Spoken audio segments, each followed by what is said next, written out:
अरे सुनती हो, जल्दी से मेरे लिए चाय लेकर आओ, मुझे जाना है दोस्तों के साथ। प्रीति जल्दी से अक्षय के लिए चाय लेकर आती है और उसे कहती है, मुझे ना आपसे एक बात करनी। हाँ हाँ कहो, क्या कहना है तुम्हें?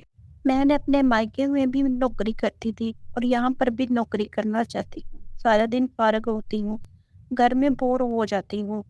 इसी बहाने मेरा भी मन लग।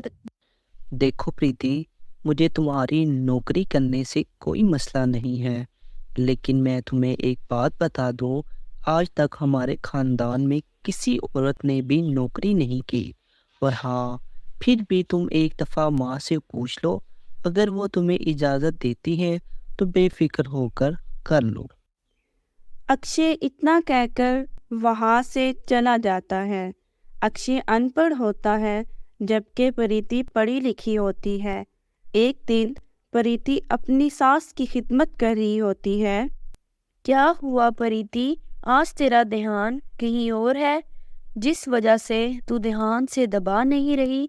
बता, तेरे हाथों में वो पहले जैसी जान नहीं रही।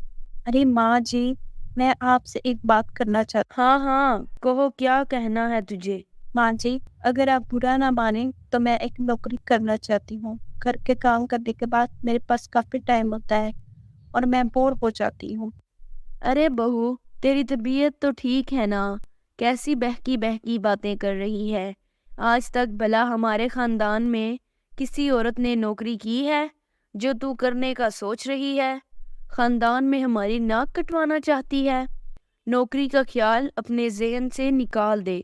और हाँ, अब जाकर खाना बनाने का टाइम हो रहा है।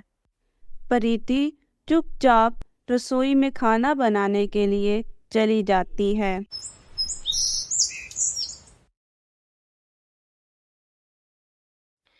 नमस्ते माँ जी, कैसी है आप? आओ आओ बाबूलाल बेटा, मैं तुम्हारे लिए भी चाय मंगवाती हूँ। आओ बैठो। ए बहू, जरा जल्दी से एक कप और चाय ला। ये रही थी माँ जी, हिसाब किताब देख ले। और ये रहे आपके पिछले महीने के मुनाफे के पैसे, और अपने दस्तखत कर दें। अरे बाबूलाल, मैंने पहले कभी कोई हिसाब किताब देखा है जो अब देखूंगी? तेरे पे यकीन है बेटा, मुझे चल बता कहाँ दस्तखत करने हैं। तब ही वहाँ पर प्रीति चाय लेकर आ जाती है और अपनी सास को बिना पढ़े फाइल पर दस्तखत करते देखकर हैरान हो जाती है। और बाबूलाल चाय पीता है और फिर वहाँ से चला जाता है। दोपहर को प्रीति मार्केट जाती है तो वहाँ पर उसे मुकेश मिलता है। मुकेश फैक्ट्री में इनका वर्कर होता है। अरे प्रीति बेटी, कैसी हो? जी जी, मैं ठीक हूँ। आप कैसी हैं? मैं तो ठीक हूँ, लेकिन फैक्ट्री के हालात मुझे कुछ ठीक नहीं लग रहे। हमें वक्त पर तनख्वाह भी नहीं देते।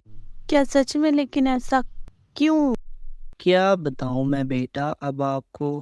फैक्ट्री हिसाब किताब देखने कभी आप आते नहीं, और वहाँ क्या हो रहा है क्या नहीं वो आप लोगों को पता नहीं। मैं तो कहता हूँ एक दफ़ा फैक्ट्री आकर हिसाब किताब ज़रूर देखो। अच्छा बेटी, मैं चलता हूँ, मुझे थोड़ी देर हो रही है। प्रीति घर आकर अपनी सास को सारी बात बता रही होती है कि तब ही वहाँ अक्षय भी आ जाता है। लेकिन प्रीति की सास ये सब बातें मानने से इनकार कर देती है। माँ जी, बिना आग के धुआं ऐसे ही नहीं उठता। जब प्रीति कह रही है तो हमें एक दफ़ा जाकर ज़रूर देखना चाहिए। मुझे तो हिसाब किताब आता नहीं है, और आप बीमार रहती हो जिस वजह से आप जाती नहीं, और प्रीति तो पढ़ी लिखी है, ये तो हमें सब कुछ वहाँ का बता सकती है। अच्छा ठीक है, अगर तुम लोगों को नहीं यकीन तो एक दफ़ा हम फैक्ट्री जाते हैं।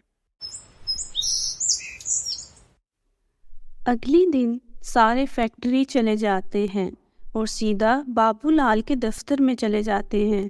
बाबू लाल सबको एक साथ देखकर घबरा सा जाता है और कहता है, अरे माँ जी, आप सब ऐसे अचानक? अ- अगर कोई काम था तो मुझे आप एक फोन कर देते तो मैं आपके घर आ जाता। अरे बाबूलाल, जरा मुझे पिछले 6 महीनों का हिसाब किताब तो खोल कर दे। बाबूलाल घबराते हुए फाइल देता है।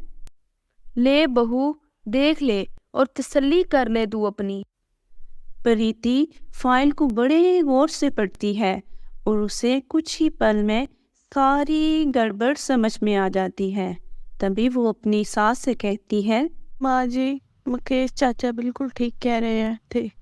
हमारी फैक्ट्री ने पिछले 6 माह में जितना मुनाफा आया है, हमें तो इसका आधा % भी नहीं मिला।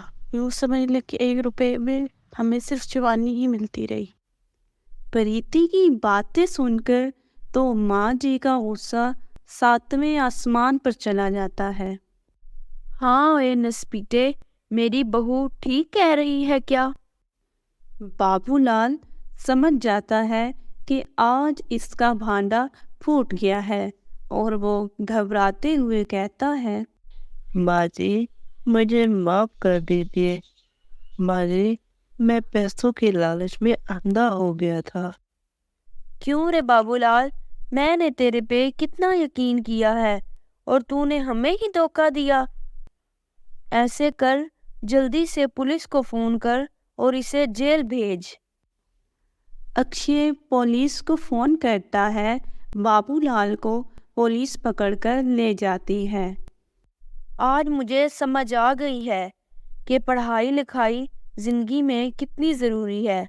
शाबाश बहू, अगर तू आज मुझे ना बताती तो मुझे तो पता ही नहीं चलना था। बहू, तुझे नौकरी करनी थी ना, तू आज से तो हमारी फैक्ट्री में आया कर और यहाँ पर काम किया कर। माँ जी, आपका बहुत शुक्रिया। यूं ही अगले दिन से प्रीति फैक्ट्री आ जाती है और यहाँ पर सारे काम खुद संभालती है। तो इस कहानी से हमें ये पता चलता है कि पढ़ाई लिखाई हमारी ज़िंदगी में कितनी ज़रूरी है। पढ़ाई का सही जगह इस्तेमाल करके हम दुनिया में बहुत कुछ बदल सकते हैं। अच्छा तो दोस्तों, मैं फिर मिलूँगी अगली कहानी में। तब तक आप अपना ख्याल रखिएगा।